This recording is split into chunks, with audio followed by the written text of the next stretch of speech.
Todd Young Online presents Young Tales. Tales for the young and the young at heart. Today's story, Bulfinch's Mythology, the story of Pythagoras.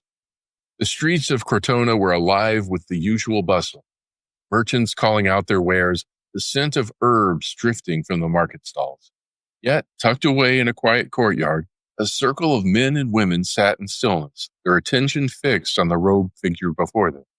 Pythagoras, his hair streaked with the wisdom of years, held a single lyre in his hand.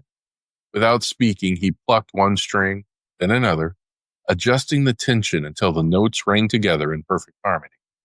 Finally, he broke the silence. "As these strings must be tuned to each other," he said, "so must our souls be tuned to the harmony of the universe." His followers leaned forward. They had already endured months of silence, a rule for all new initiates. Learning that words without understanding were as discordant as untuned strings. They knew their teacher was no mere mathematician.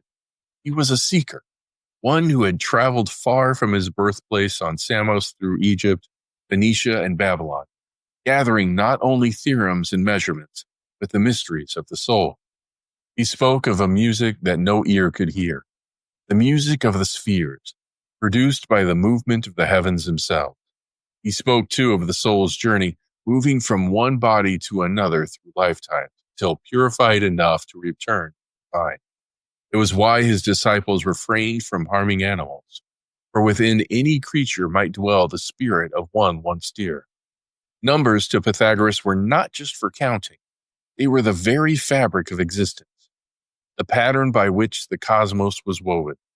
Jupiter had its number, as did beauty, as did the cycles of the seasons. To live well was to live in accordance with these hidden proportions.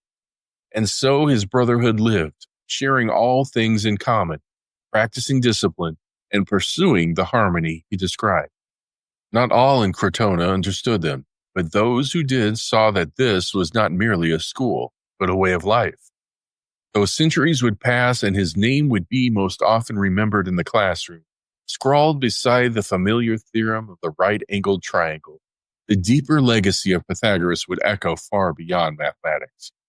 Through the philosophies of Plato, through the mysticism of the Renaissance, through every vision of a universe bound together by order, harmony, and the eternal truth, the lyre would still hum and the strings would still ring in tune. Here's where we end for today. Young Tales is produced and narrated by Todd Young from Todd Young Online.